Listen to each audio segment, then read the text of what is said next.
Hi hello ನಮಸ್ಕಾರ. ನಾನು ನಿಮ್ಮ ಪ್ರೀತಿಯ ಗಿರೀಶ್ ಕಾಸನ್ ಅವರು. ಇವತ್ತು ನಾನು ಶಿಕ್ಷಕರ ದಿನಾಚರಣೆ ಕುರಿತು ನಾಲ್ಕು ಮಾತುಗಳನ್ನು ಹೇಳೋಕ್ಕೆ ಇಷ್ಟಪಡ್ತಾ ಇದ್ದೇನೆ. ಮೊದಲನೇದಾಗಿ ನನಗೆ ಕಲಿಸಿದಂಥ ಶಿಕ್ಷಕರಿಗೆ ನನ್ನ ಕೋಟಿ ಕೋಟಿ ನಮನಗಳನ್ನು ತಿಳಿಸಲಿಕ್ಕೆ ಬಯಸ್ತೇನೆ. ಈಗ ಇಡೀ ಭಾರತ ದೇಶ ತುಂಬ ಶಿಕ್ಷಕರ ದಿನಾಚರಣೆಯಿಂದ ವಿಜೃಂಭಣೆಯಿಂದ ಆಚರಣೆಯನ್ನು ಮಾಡ್ತಾ ಇದ್ದಾರೆ. ಒಬ್ಬ ವ್ಯಕ್ತಿ ಜೀವನದಲ್ಲಿ ಏನಾದರೂ ಸಾಧನೆ ಮಾಡಬೇಕಂತಂದರೆ ಶಿಕ್ಷಕರ ಪಾತ್ರಗಳು ಅಷ್ಟೇ ಮಹತ್ವದ್ದಾಗಿರುತ್ತೆ. ಶಿಕ್ಷಕರು ನಮ್ಮನ್ನು ಅಂಧಕಾರದಿಂದ ಜ್ಞಾನದ ಕಡೆಗೆ ತಂದುಕೊಟ್ಟು ಒಳ್ಳೆಯ ಮಾರ್ಗದರ್ಶನ ಮಾಡಿರ್ತಾರೆ.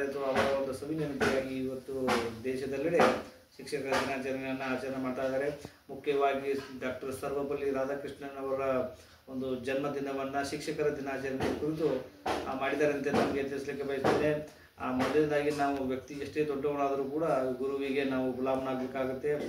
ಗುರು ಬ್ರಹ್ಮ, ಗುರು ವಿಷ್ಣು, ಗುರುದೇವು ಮಹೇಶ್ವರ, ಗುರು ಸಾಕ್ಷಾತ್ ಪರಬ್ರಹ್ಮ, ತಸ್ಮೈ ಶ್ರೀ ಗುರುವೇ ನಮಃ ಎನ್ನುವಂಥ ಒಂದು ಮಾತನ್ನು ಈ ಸಂದರ್ಭದಲ್ಲಿ ಹೇಳಕ್ಕೆ ಬಯಸ್ತೇನೆ.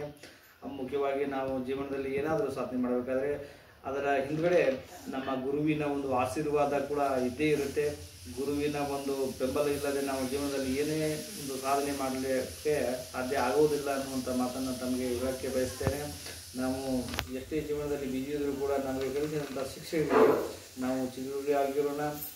ಅವರ ಒಂದು ಮಾರ್ಗದರ್ಶನದಲ್ಲಿ ನಮಗೆ ಹೇಳಿಕೊಟ್ಟಂಥ ಒಂದು ಮಾರ್ಗದಲ್ಲಿ ನಾವು ನಡೆದಿದ್ದೇ ಆದರೆ ಜೀವನದಲ್ಲಿ ಯಶಸ್ಸನ್ನು ನಾವು ಪಡಿಬೋದು. ಡಾಕ್ಟರ್ ಸರ್ವಪಲ್ಲಿ ರಾಧಾಕೃಷ್ಣನ್ ಅವರ ಬಗ್ಗೆ ಹೇಳಬೇಕಂತಂದರೆ ಅವರು ಭಾರತ ದೇಶದ 2ನೇ ಉಪರಾಷ್ಟ್ರಪತಿಯಾಗಿ ಕೂಡ ಸೇವೆಯನ್ನು ಸಲ್ಲಿಸಿದ್ದಾರೆ. ಮತ್ತು ಭಾರತ ದೇಶದ ರಾಷ್ಟ್ರಪತಿಯಾಗಿ ಕೂಡ ಅವರು ಸೇವೆಯನ್ನು ಸಲ್ಲಿಸಿದ್ದಾರೆ. ಶಿಕ್ಷಕರಿಗೆ ಒಂದು ಗೌರವವನ್ನು ನಾವು ಸಮಾಜದಲ್ಲಿ ಇವತ್ತಿನ ದಿನ ನಾವೆಲ್ಲರೂ ಕೊಡಬೇಕಾಗಿದೆ.